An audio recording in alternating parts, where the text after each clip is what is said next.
Good morning, everybody. It's Brooke with Mrs. Cog Hill. My dogs are barking, the birds are singing, the sky's blue. It's going to be a beautiful day here in Alabama, and Jason's going to take care of the farm chores this morning because I have something that I have to do that I do not enjoy. So it's a little bit better because I take the easy way out, but y'all come along and we're going to go refill the pantry and the refrigerator at Cog Hill Farm. We do give out a grocery sometimes, and I do not enjoy grocery shopping. So I take the short way out of doing the grocery pickup, and I'm going to run to town. Of course, my little dog Dee Dee is going to ride with me. She's over here sniffing around. Hey, you going with me? I'm just glad the Secret Service don't think that they need to go with me every time I leave. Rocky and Bandit, they're going to stay here, and Jason's going to take care of the farm, and we'll be back directly. Never fails, she's got to do the Dee Dee shuffle when she gets in a car. I see you. You got caught. All right, you ready to ride? Hey, we might have to stop and get some fuel on the way. Got to have gas or else we can't get to where we're going to go. That's right. Good morning, Mr. Nugget. You had 2 new members in your pasture area last night. Gus and Loretta look like they may have slept in the stall. They got a little straw on them. How y'all liking it? Yeah? It's pretty good, huh? Y'all out taking a stroll early this morning? All right, Jason's gonna come feed y'all. I promise you, he's on the way. Well, as I'm heading out the driveway, I want y'all to see that my black kitty that I made for, I guess you'd say for Halloween, is still sitting up here. And that really bothers me. I gotta get something done about this, and it just may happen today. While I was stopped up here, I went and grabbed the money out of the box. I sold 2 dozen eggs yesterday, so got the money out of the box, and I may even have enough to pick up Jason a biscuit while I'm in town. That's not something we do very often, so it'll be a treat for him. When I get back, if I have a good old sausage biscuit for him to start his day. Told y'all I had to get some fuel, and I love this little independently owned gas station right down the road from our house. It's one of those old school ones. It doesn't have the pay at the pump. You actually have to go inside to pay. But I tell you something, it's something that I appreciate because there's just so few of these left. And you just know that they appreciate you. When you go inside to pay and they've got a smile on their face and they greet you by name, you know you're doing the right thing by supporting the local independent guy. A lot of times when I stop here, the gentleman that owns the store will come out and offer to pump my fuel for me. If I've got gas containers to be filled to take back to the farm, he's always willing to help.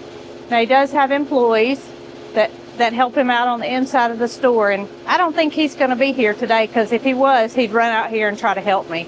That's just something you don't see much of. See a sign on the front door, Whiskey Run Dairy Farm, raw milk for sale. They just try to help out the community and advertising. Usually there's a lost dog in the area, they'll have that posted as well. And you got everything from ice cream to drinks to even milk and bologna. But here's the thing that everybody stops here for when it gets cold outside and your pipes start cracking. They have a selection of PVC back here in the back for those quick fixes when you have that unexpected pipe burst. Just a great asset to our community. All kind of little fittings in here.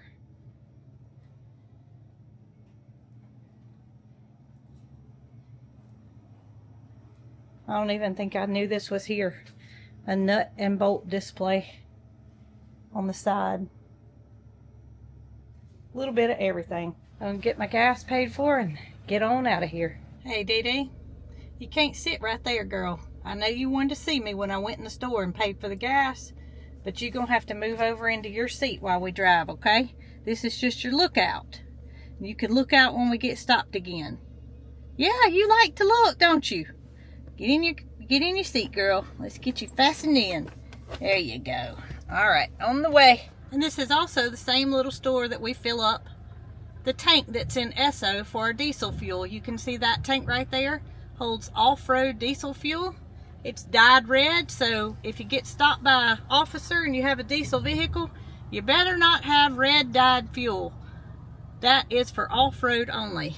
And then they have another pump right here that's for regular diesel fuel. So just appreciate this little store so much. So while we're driving on the way to the store, I wanted to explain something to you guys that were concerned about me feeding the deer corn out of the deer feeder. We feed a mix of the Kalmbach Buck to you. It's called Buck to ya deer feed and whole corn. This is not a deer's sole diet. It's meant to attract deer to the area. The deer are wild. They're out foraging all day.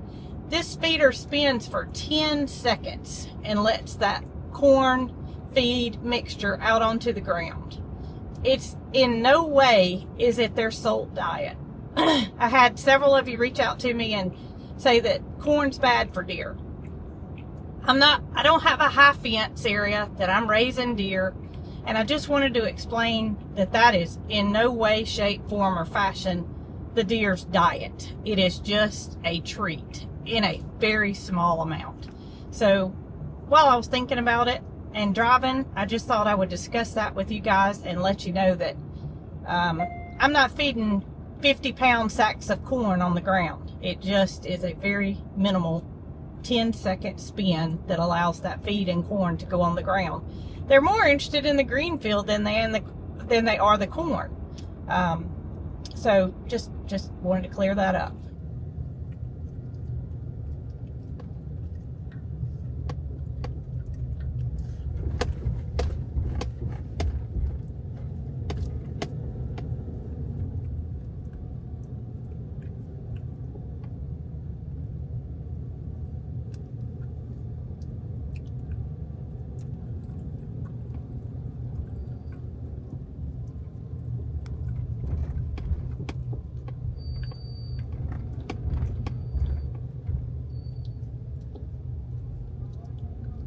Always try to get everything done in one trip if possible. So got to stop at the local post office to see if we have any packages.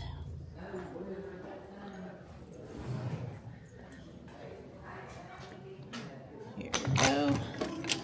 Oh yeah. That yellow slip means I've got to go up to the counter and pick something up that's too big to fit in a box. Got our packages picked up, and y'all can see right across the street from the post office is So Charming Quilt Shop. Everything in our small town's pretty much together, and we just love it. So I just got a message that my pickup is ready, and what perfect timing, because I'm finished with everything else I needed to get done. So when I get up to my parking spot, I'll check in on my phone. There's an app that tells me what parking spot to let them know that I'm in. And y'all, this is so much better for me than going through this store shopping. I don't know if y'all feel the same way, but I just I get a lot more accomplished when I do it on the app and just have it ready for me when I have time to go pick it up.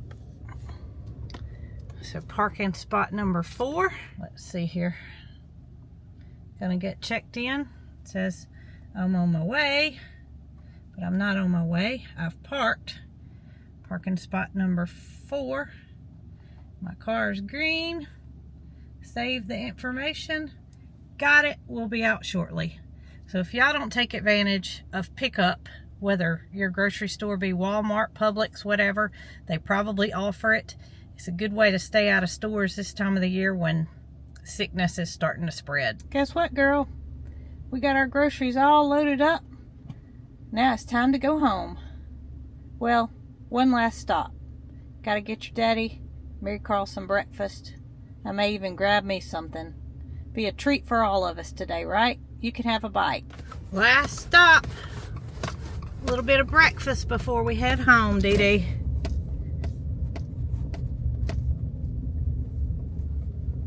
I just from the grocery store and I immediately saw something that caught my eye.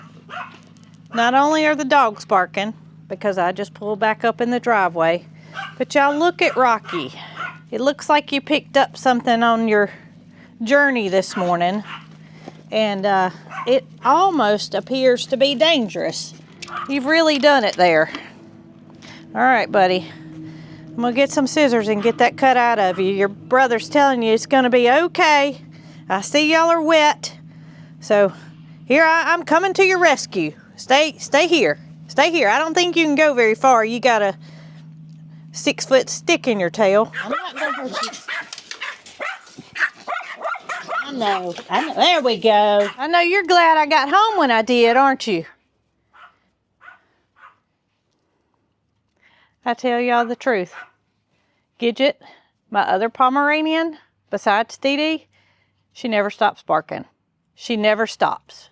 Arlo chimes in when he feels the need, but for the most part, Gidget never stops. So I apologize for the dog barking, but I had to get Rocky fixed up. Back from the grocery store, got the groceries unloaded, and it's already time to start thinking about what we're gonna have for supper. And this one requires a little preparation, not a whole lot of time involved. It's just got to marinate. This is something we've talked about making before on our lives, and that is a recipe from one of our favorite hometown restaurants that's no longer in business, and it's called Major Grumble's Marinated Chicken Breast. You can marinate this anywhere from 4 hours to 24 hours. It's first thing in the morning, so we're just gonna let it marinate throughout the day. And at the end of the day, when we're finished with all of our chores and jobs, Jason's gonna pop it on the grill for a little bit and we're gonna have some supper. So y'all, I'm gonna get the marinade made so the chicken can be in the refrigerator throughout the day and let those herbs and different ingredients just soak into the chicken so it'll be full of flavor by the time we're ready to cook it. All of my herbs are mixed together in this little bowl, and my marinated, well, my oil and my vinegar is in this Ziploc bag. And y'all, I cut the chicken breast in half just because they cook faster, and I don't like the thickness of a chicken breast when it's cooked on the grill. I feel like I have to constantly check the temperature, so being cut in half will allow them to cook faster, and it just is what works best for our family. Now, you have a choice to do that or not, but we're gonna do 4 chicken breasts cut in half, oil, vinegar in the Ziploc bag, add the herbs to it. I'm just gonna give it a shake around and add my chicken, and into the refrigerator it will go. Ziploc bag is sealed, marinade is in, and I'm just gonna turn this over a couple of times and make sure it's evenly distributed throughout the day, so that way when this evening comes, it'll be thoroughly flavored and ready for the grill. Right in the nick of time. I just got finished. Well, we'll talk about that in a minute. Okay. I brought you a biscuit from town. Okay. And I've also pre-prepared dinner. Okay. You know the marinated chicken breasts that we like? Mm-hmm. The website has the recipe? Yeah. Well, I've got it in the refrigerator marinating. Okay. If you'll be so kind to cook it for us tonight on the grill. Man, you know I will. Was everybody okay outside? Everybody's great. And I want to say something that you don't know I'm going to say. Okay. Y'all can see I got my Farmer Jason attire on. Yeah. And I recorded a kids video this morning. I knew you had a lot going on. Mm-hmm. So while I went to the grocery store, you fed, you recorded a kids video, and I got supper marinating. So we are accomplishing a lot of different things in different directions. And you might notice I've got my apron on because your beautiful apron. I was using oils and different. I didn't want to mess my clothes up. And so I'm going to leave this apron on. Okay. You know why? Why? Because you see this basket back here? Oh, you're fixing to make something. Well, I got to do something with them. Okay. You picked them all, and they started to get ripe. I mean, they were ripe when they came off the tree. Did you happen to see the trees now? Oh, yeah, I did. Aren't you glad I picked them? Yes, I am. So they would not have made it. No, they wouldn't have made it. So I'm glad you picked them because I got ideas. Okay, and I'm going to good. get started on that. And you got things you got to take care of. Yes. So we'll just go our separate directions and all is well. Enjoy your biscuit. I will. Jason picked all the persimmons before the freeze happened. And our temperatures got down to the very low 20s. Some places even hit 19. So these persimmons, even though some of them are riper than others, they would not have lasted on the tree. So he picked all of them. Well, my plan was that I was going to need more pulp from persimmons than a snack. But I think I'm gonna do an experiment and just preserve them in all ways possible. Of course, freeze drying is my #1 way, and I have read that people have sliced them with a mandolin, used them with the skin on, and freeze dried them. Easy, easy. Use an apple core, which I did not have. I have an apple slicer, but I didn't have a core. But my good friend Catherine at G&G offered to let me borrow hers. And I told her, I promise you, if I break it, I'll replace it. So fingers crossed, I can give it back to her in one piece. But I need to take the seeds out of the persimmon. And the apple core will make that happen. So they're going to have a hole in the center of them. But I think they're still going to turn out very delectable for a snack. People have left the skin on. They say that the skin doesn't bother them at all. It just freeze dries and just adds to the flavor. So I'm going to try it that way. I'm also going to try to put some of the pulp in a blender and then spread it out on the freeze drying trays and see how that turns out. So I'm going to get these things preserved because I certainly don't want them to go to waste. Lots of recipes can be made with persimmons, one being persimmon cobbler or persimmon pudding. And that is our friend Scott Peacock's recipe that we had, that he made once before, and was one of our most favorite desserts that we have ever had in our life. So that was our first experiment with persimmons. And from that point forward, any recipe that pertains to persimmons, I want to make it. So I have a pie in mind that I want to try and see how that comes out. Just lots of ideas. And plus, persimmons aren't available year-round. So with them freeze-dried, I could have them 25 years year-round. And I got quite a few. This is just half of them in this basket here. So beautiful, beautiful fruit. I will be taking the leaf off first and then coring them. Of course, washing it first and slicing them. And we're going to see what the best way to preserve a persimmon really is. I know how.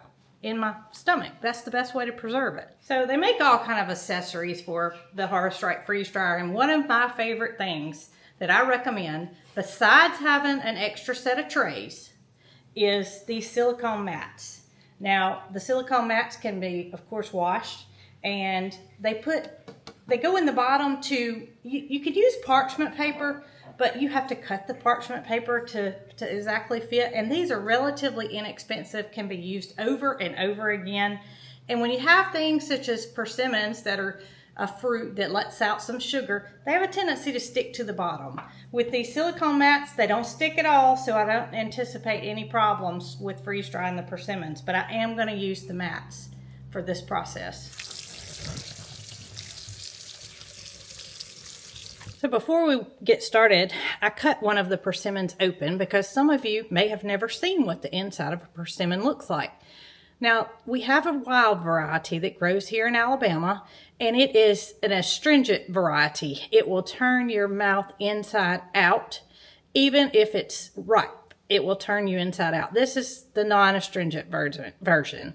The fruit itself is very tasty. This is what the ripe fruit looks like on the inside. It's delicious. It's not overly sweet. It's just, I don't know how to explain it. If you've never had a persimmon, I encourage you to look, and if you're at the grocery store, pick one up and just try it just the way it is, because to me, it's a very good tasting fruit. But the ones that grow native here in Alabama, they have a seed inside that some people use to predict the weather. This one is not that variety. You can see it's almost a different color right there where the core is in the center. And I'm just going to use that apple core to go down in the center and take that part out. Now we'll have to trim back the leaves on the top because these are fresh off the tree. So the leaves are still attached as well as the stem on some of them. I've got some washed over here drying off, and I'm just going to remove the leaves first and then see how easy it is to core them using the tool versus trying to use a knife and get the center out of it. All right, so here we go. I've got some over here drying off. I may do better to just pull the leaves off rather than trying to cut them off with a knife. And this is going to be the first time we have grown and preserved persimmons. The tree has never produced but 1 or 2 before. So this is the first year. But we're going to see how the core works. It's just a serrated edge on the end. Y'all probably, most of you know what this looks like. But I'm going to go right down in the center and apply a little pressure. Go all the way through the other side. And look at here. It worked well. Took the core right out. So now I have a persimmon with a hole in it. Let's go slice it up. So Jason's outside taking care of some things on the farm, and our mandolin stays up on the top shelf in the pantry because it's not something we use every single day. And I asked him to get it down for me, and he said, "You have got to use the guard." Y'all, you probably heard me say this before, but Jason was using a mandolin one time a long time ago, and he literally sliced the end of his thumb off. So you have to be careful when using a mandolin. Of course, he thought he was being careful that day, but he was not. So using a mandolin is something that you have to be very careful with. And we always use the guard. Even though it's a little bit trouble when you get down low to want to use this guard, it will keep your fingers intact. So just going to stick the guard on the persimmon itself, and I don't really know what the thickness is going to be, so let's take a peek. Oh yeah, that's perfect, y'all. You can see right there that I think that is just the perfect thicknesses. I did not want it too thin and I didn't want it too thick, and I'm going to have more than one tray of these that I will freeze dry. So if it takes an awful long time to get these dry, I'll experiment and go lower. Or if they're quick and I see that we want them thicker, we can do that as well. I have a lot of persimmons. I might need to slice them a little thicker. I got it all sliced up. 5 trays are full of persimmons, and I must say I probably ate as many in their natural form before I just got them ready to freeze dry as I did the amount that put on the trays. I just love persimmons. And I got in here to the milk room, and I remembered that the last thing that I freeze dried was the roselle. And that temperature was adjusted a lot lower because we wanted the petals to stay on and we wanted it to retain its color. So it was a different process than freeze drying fruit. The temperature on this, I am using just the preset settings for the freeze dryer. And that is 125 degrees is what the dry temp will be. And it's just a factory setting. So I went back to the original mode for this. I did add extra dry time. If y'all remember, I told you I always do that because I don't want it to end in the middle of the night and me not be able to get it out. So I add extra dry time. That way I know I can continue to, well, sleep if I need to, and I won't have to worry about setting a clock to get up, and you can't dry it too much. So save my settings there, mash start, give the machine about 15 minutes to cool down before I put it in there, and we're going to get these persimmons freeze dried and see how they are as snacks. Got the persimmons in the freeze dryer, simple as that, mash a button, and now we wait. I can't wait to see what these taste like. I quickly returned from the barn and I got to thinking, you know, my kitchen's already a mess and I've got so many more. I'm going to drop them if I keep going, but you get the picture. I got a lot more ripe persimmons and some that need to sit a little longer because Jason had to pick them, and you can tell the difference.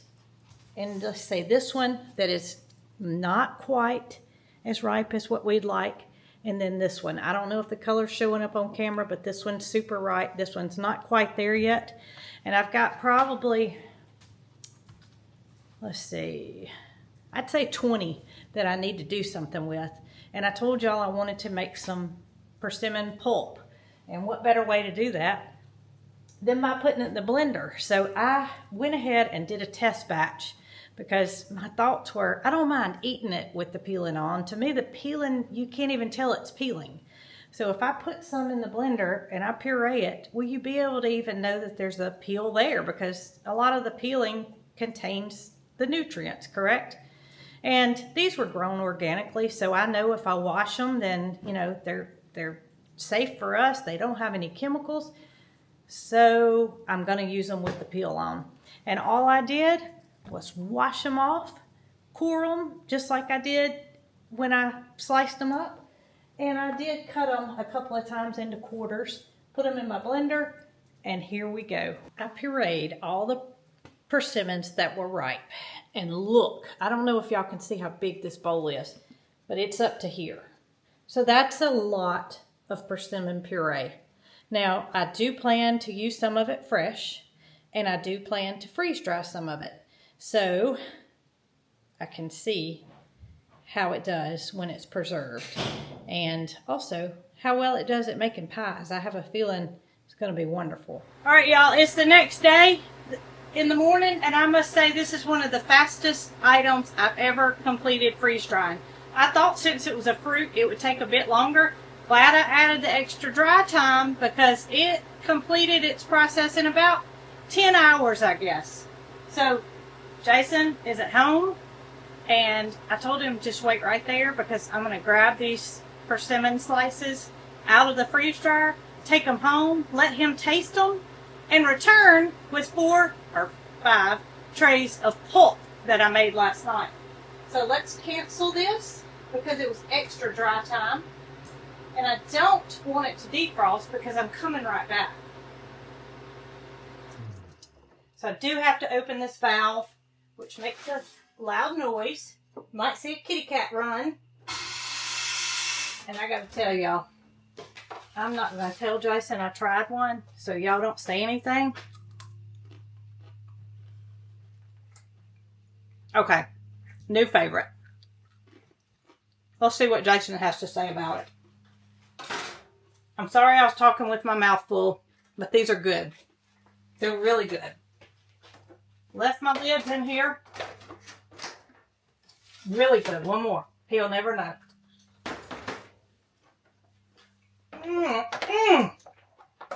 That is really good. And then with the pulp that I made, that I blended down last night, I should say, I can use that for making pies and cobblers and all sorts of things that I need a cup or a 2 or measurement equivalent. And I'll be right back, machine. Don't you go anywhere. A little change of plans. He was headed to the barn, and I was about to head home with the freeze-dried persimmons. And I want you... Have you eaten one? I want you to try one. You didn't ask me anything.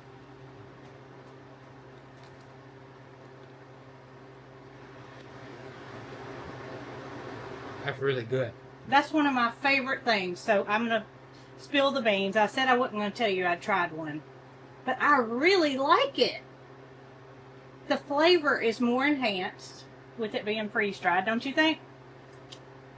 It is, but it's not overpowering. Oh, no, not by all means. It's not like a strawberry.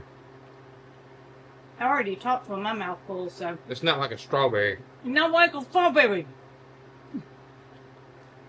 You looking for some water? Mm-mm. Last one. I might not even have to put them up, huh? Good, healthy snack that retains all of its nutrients by being freeze-dried. That's my favorite fruit. Freeze-dried? Mm-hmm. I was hesitant to say that, but I said the same thing. And you know what? You can't even tell the peelings on it. Mm-mm. You know, I thought freeze-dried with the peel on it might not be too good, but it's good. Okay, last one. Last one for me. Good. Last one for me. I'm going to eat this whole tray. Well, we're almost, look here, y'all. We're almost, I've got a whole nother batch of them that's sitting on the counter getting ripe because I did the ripest of the ones that you picked. So I'm going to do some more of these for sure. That is good. I said it was my favorite thing too. I like it because it's so mild. Yeah. It's not overpowering. The flavor is enhanced, but it's still a persimmon flavor that's not too strong. You said last one, you know. I did. This is a half one. Well, I was able to get 3 trays of pulp out of that I pureed last night. So the freeze dryer is the correct temperature because I saved the settings from last time. I have the added dry time in there. We're just going to mash continue and load our 3 trays. Now I am going to skip a spot in between here just because I'm only using 3 trays and allow for some airflow in between.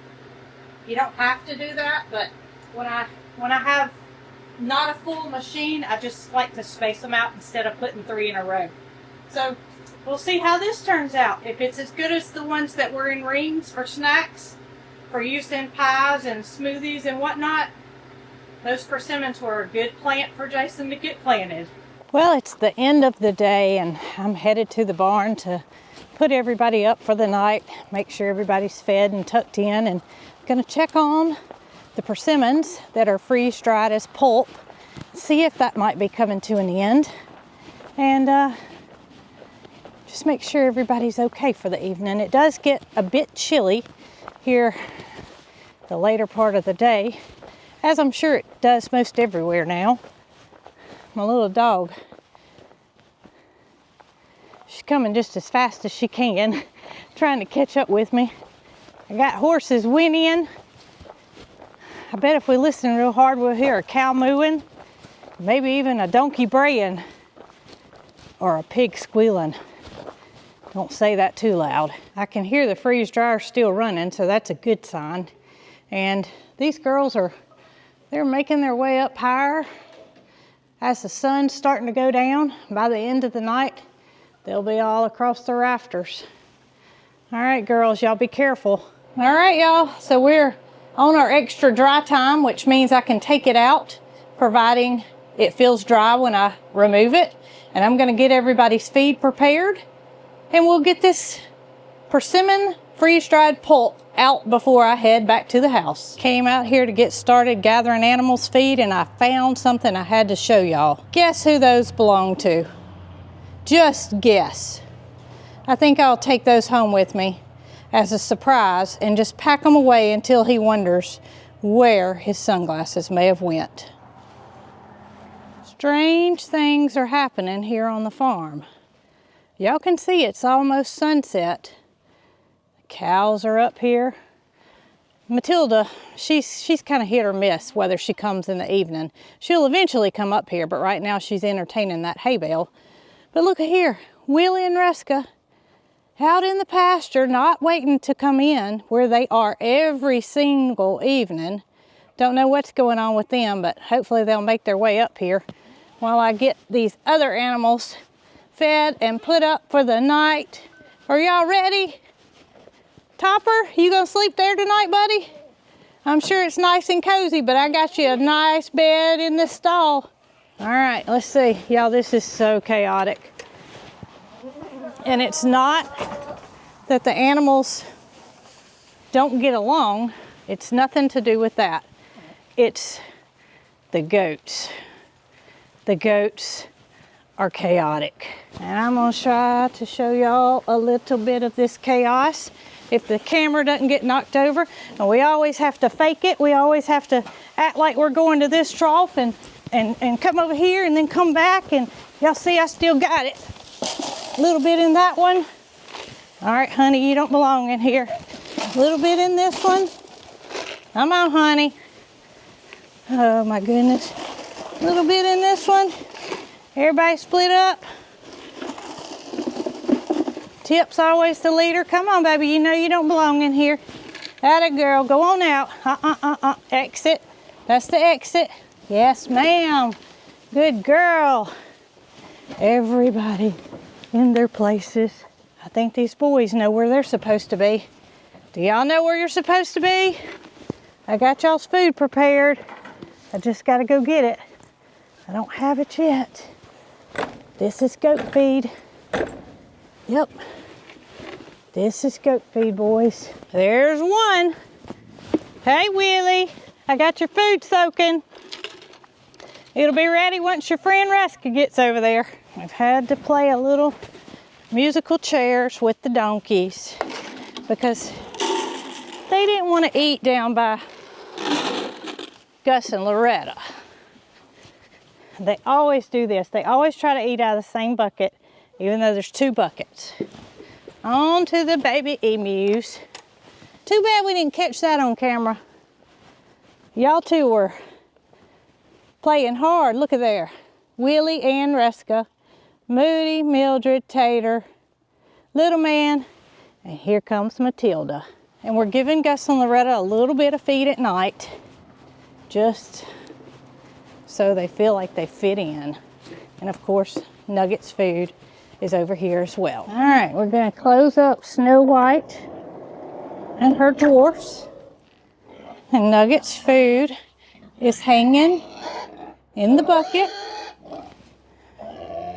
And Mr. and Mrs. Squealy, I got y'all something. I know you're not used to eating in the evening, but we're gonna do a little something different here. Just a little bit of food. Oh goodness. Loretta, you come in here, your bowl's in here. That's a good girl. All right. Little bit of grain for you. Hey, your bowl's over there. Your bowl's over there. Oh goodness, I'm spilling pig feed. We do leave this stall open at night for Gus and Loretta. They have the 2 porta huts out here during the day. Snow White and her dwarf's door is now closed for the evening, and I will make sure I lock that because pigs are pretty smart and they can open that door anytime they choose to. Here, big girl. So now just a couple of animals left. We'll be done for the night. Here comes Mr. Nugget. Come on, buddy. Come on. Well, Pookie, you were just a neighing and I didn't have the camera going. I was busy trying to get your food fixed up for you. What you got going on? Did your daddy fix your hair for you today? Yeah, I think he did. All right, we're gonna get you some food. Get you some grain. All right, there you go, big girl.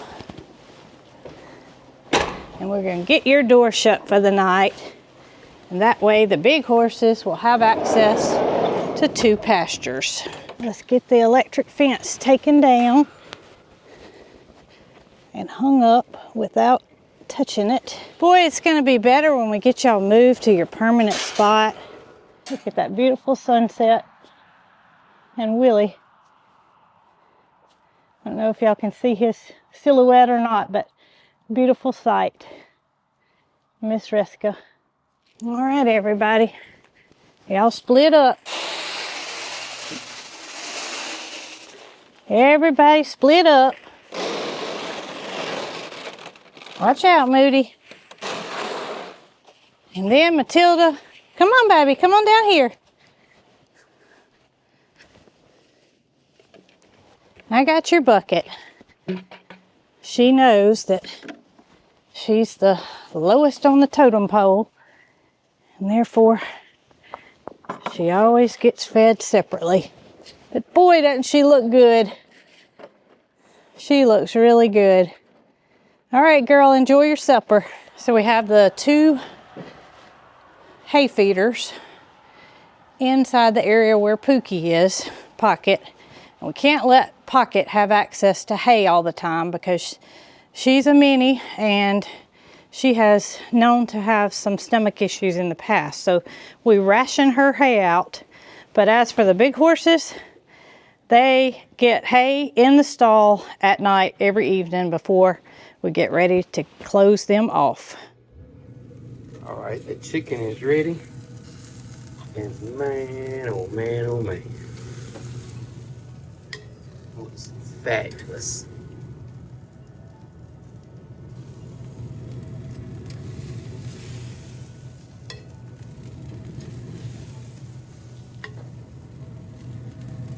So the freeze drying process for the pulp is complete. We're going to mash cancel and open the valve. I'm not going to select defrost yet because I need to know that this is dry.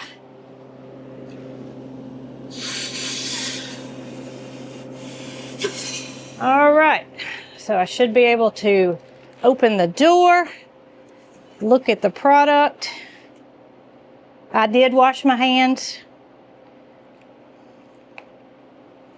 Feels pretty. Just want it to be dry all the way through, which I don't feel any cold spots. I think we're complete. I'm gonna take my trays out, and I just forgot that I walked to the barn. So that just means I'm gonna have a few extra pounds on the way back because I'm gonna have to carry the freeze dryer trays with me instead of ride on the side-by-side or in the car. Number 3, at least I have covers to put on it. At least I have covers so there's no chance that they can fall on the ground. And I did hit defrost. And it'll do its thing. It'll defrost for a couple of hours. Nothing else I need to do except for get these trays home and get them packaged up into bags where they can last 25 years or more. And I hope you guys enjoyed this video. Sometimes we have to go different directions, but we make it work. And they always say if you do something that you enjoy in life, you never work a day in your life. What we do is hard work because we actually care for our animals, where there's a lot of people that, well, I'll just leave it at that. We care for our animals, and that takes a lot of work. But I don't feel like I'm working at all because I love everything about what I do, and I hope that you will do something that you love today as well. I hope you loved this video, and if you did, give it a thumbs up, give it a like, give it a share, and if you're interested in a Harvest Right freeze dryer, don't forget Black Friday sale for them all month long. Go to our website, www.coghillfarm.com, to get the recipe for the marinated chicken breast. It is called Major Grumble's Marinated Chicken Breast. And also, if you would like to purchase a freeze dryer, use that link and it will help us feed this farm and care for everybody. Once again, y'all, I appreciate it. Thank you for being here, and thank you for your kind words and words of encouragement. Y'all be good.